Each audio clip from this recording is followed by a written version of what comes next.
Bueno, vamos a resolver un ejemplo concreto. Espero que se vea bien. A ver, vamos a entrarlo un poco. Consideremos tres masas distribuidas en el plano. Los datos son que la masa 1 y la masa 2 corresponden a 2 kilogramos cada una de ellas. La masa 1 está ubicada en un punto de coordenadas 2, 2 en el plano. La masa 2 en un punto de coordenadas 6, 2 y la masa 3 en el punto de coordenadas 4, 5. Entonces calculemos primero los momentos de primer orden con respecto a X y luego el momento de primer orden con respecto a Y. Habíamos dicho que el momento de primer orden con respecto a X era la suma desde la primera hasta la última masa del producto de cada masa por la distancia entre esa masa, y si estamos calculando el momento de primer orden con respecto al eje X, la distancia entre cada masa y el eje X, que recién acabamos de ver que se definía por la coordenada Y de la posición de la masa.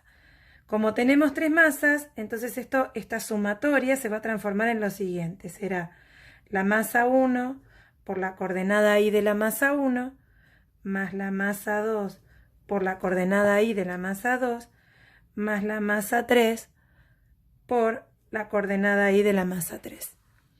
O sea, la masa 1, que es 2, por la coordenada Y, estas son las X y estas son las Y, la coordenada Y de la masa 1, que es 2, más la masa 2, que también es 2, por la coordenada Y de la masa 2, que es 2, más la masa 3, que es 1, por la coordenada Y de la masa 3, que es 5. Esta cuenta termina dando 4 más 4 más 5, o sea 13. ¿Y en qué unidades? Si, por ejemplo, las unidades definimos una escala, no sé, llamemos esto centímetros, aunque en la realidad no lo sea, esta cuenta, cada uno de sus términos va a tener unidades de kilogramo por centímetro, ¿sí? Porque la masa tiene unidades de kilogramo y tanto la coordenada X como la coordenada Y estarían midiendo longitudes, o sea, centímetros. De la misma manera, podemos calcular el momento de primer orden en Y. Será la suma desde la primera hasta la última masa del producto de cada masa por la distancia entre cada masa y el eje Y, definida entonces, como habíamos visto antes, por la coordenada X de cada masa. Entonces, por tener tres masas, será masa 1 por coordenada X de la masa 1, más masa 2 por coordenada X de la masa 2, más masa 3 por coordenada X de la masa 3.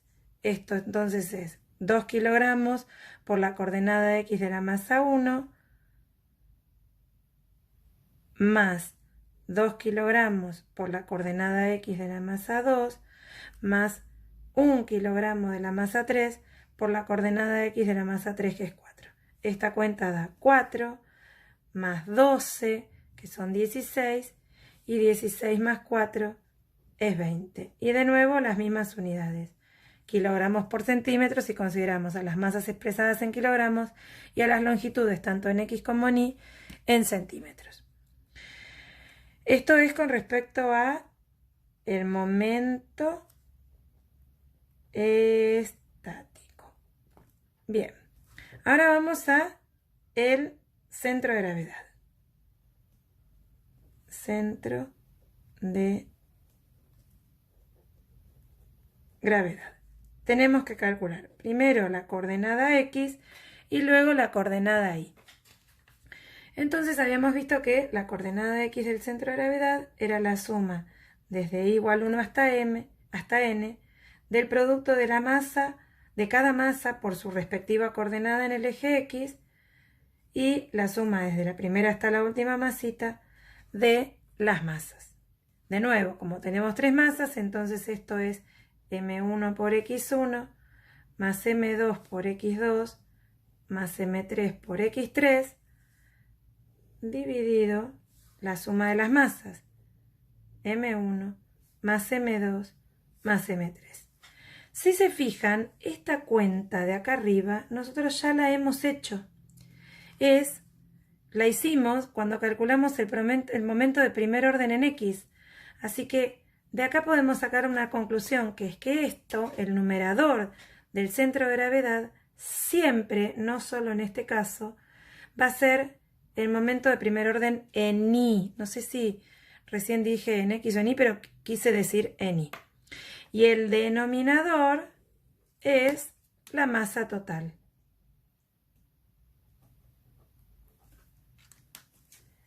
Este momento de primer orden en Y recién nos dio 20 kilogramos por centímetro.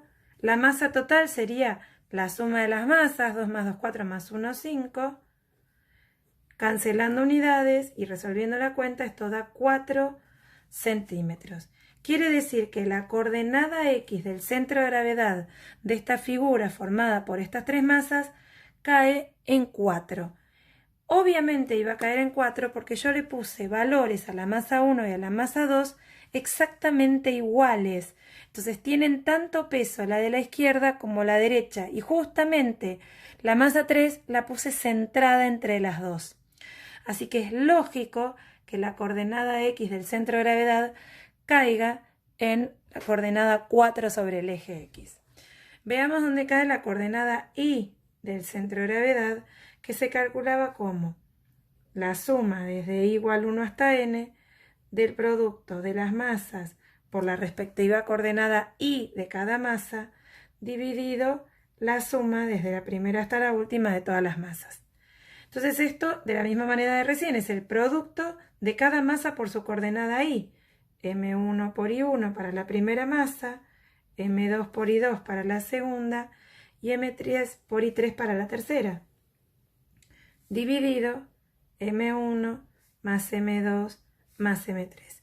Y al igual que lo que ocurrió en la coordenada X del centro de gravedad, en la coordenada Y del centro de gravedad, otra vez el numerador también está relacionado con el momento estático.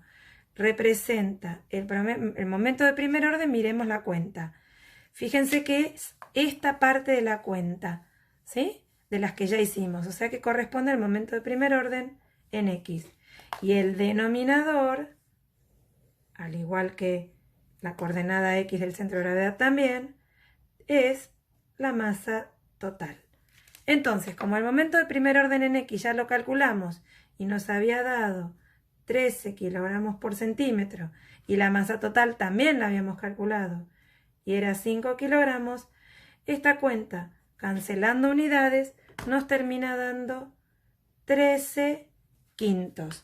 Y 13 quintos, a ver, vamos a averiguar cuánto es 2,6. A ver, entonces concluimos que el centro de gravedad de esta figura, dado por estar en dos dimensiones por sus dos coordenadas, corresponde a 4 en la coordenada X, punto y coma, 2,6 o lo que es lo mismo 13 quintos en la coordenada Y. Ambas coordenadas expresadas en centímetros. Entonces, si volvemos al dibujo, estos 3, 2,6 sería por acá. Entonces, para 4 del eje X y 2,6 del eje Y, ubicamos el centro de gravedad en este punto.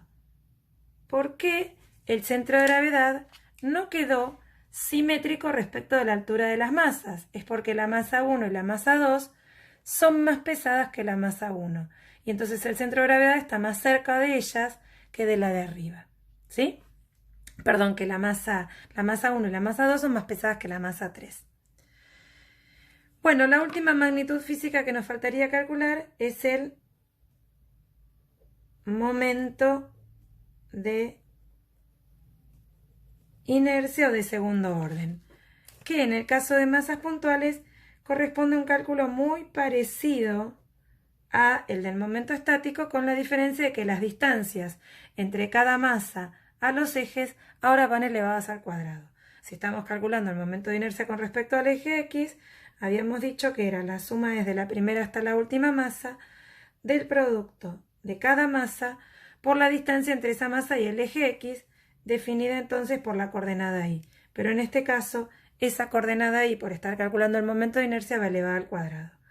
Si ahora sumamos sobre cada una de las masas, esto va a ser la masa 1 por la coordenada Y de la 1 al cuadrado, más la masa 2 por la coordenada Y de la 2 al cuadrado, más la masa 3 por la coordenada Y de la 3 al cuadrado.